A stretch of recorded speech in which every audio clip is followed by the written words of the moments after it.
তুঙ্গুস্কা বিস্ফোরণ ছিল একটি শক্তিশালী বিস্ফোরণ যা 30 জুন 1908 সালে রাশিয়ার সাইবেরিয়ার প্রত্যন্ত অঞ্চল তুঙ্গুস্কা নদীর কাছাকাছি স্থানে ঘটেছিল। এটি ইতিহাসের সবচেয়ে বড় প্রাকৃতিক বিস্ফোরণগুলির মধ্যে একটি বলে বিবেচিত হয়।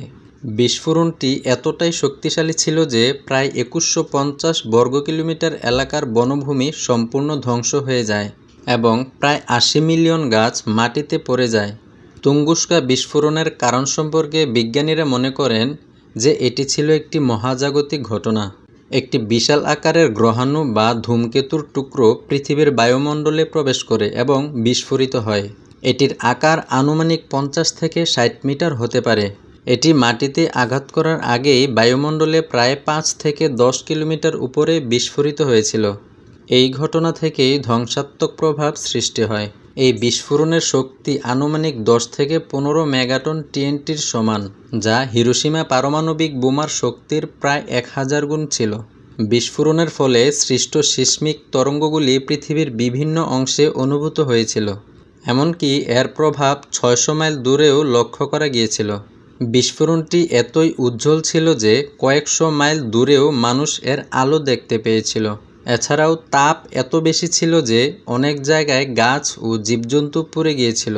বিস্ফোরণের স্থানটি এত দুর্গম ছিল যে বিজ্ঞানীরা ঘটনার 13 বছর পর সেখানে পৌঁছাতে সক্ষম হন।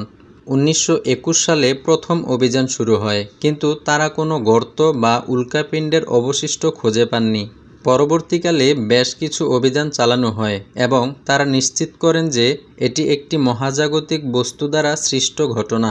যদিও বিজ্ঞানীরা বিস্ফোরণের কারণ সম্পর্কে মোটামুটি নিশ্চিত, তবুও তুঙ্গুস্কা বিস্ফোরণ নিয়ে বেশ কিছু রহস্য এখনও রয়ে গেছে। কেন সেখানে কোনো গর্ত সৃষ্টি হয়নি বা কেন কোনো ধ্বংসাবশেষ পাওয়া যায়নি, এসব প্রশ্ন এখনও চর্চিত হয়।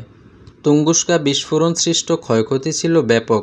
যদিও বিস্ফোরণটি জনবসতিপূর্ণ অঞ্চলে ঘটেনি বলে প্রাণহানি এড়ানো সম্ভব হয়েছিল। এই বিস্ফোরণটি প্রায় 2150 বর্গ কিলোমিটার এলাকা জুড়ে ব্যাপক ধ্বংস সৃষ্টি করে। এই এলাকায় প্রায় 80 মিলিয়ন গাছ মাটিতে পড়ে যায়। কেন্দ্রস্থলের প্রায় 30 কিলোমিটার ব্যাসার্ধ পর্যন্ত গাছপালা সম্পূর্ণভাবে পুড়ে গিয়েছিল। এটি পরমাণু বোমা বিস্ফোরণের সময় যেমন চিত্র দেখা যায় তেমনই একটি চিত্র তৈরি করেছিল। বিস্ফোরণের কেন্দ্রস্থলে গাছপালা সম্পূর্ণরূপে পুড়ে গিয়েছিল এবং পাথরগুলো গলিত অবস্থায় পাওয়া গিয়েছিল। প্রাণীদের মধ্যে কিছু হরিণ ও অন্যান্য বন্যপ্রাণী মারা গিয়েছিল। এছাড়াও বিস্ফোরণের কারণে উদ্ভিদ ও প্রাণীজগতের উপর দীর্ঘমেয়াদী প্রভাব সৃষ্টি হয়েছিল। এ সমস্ত কারণেই তুঙ্গুস্কা বিস্ফোরণ আজও একটি উল্লেখযোগ্য বৈজ্ঞানিক এবং ঐতিহাসিক ঘটনা হিসেবে বিবেচিত হয়।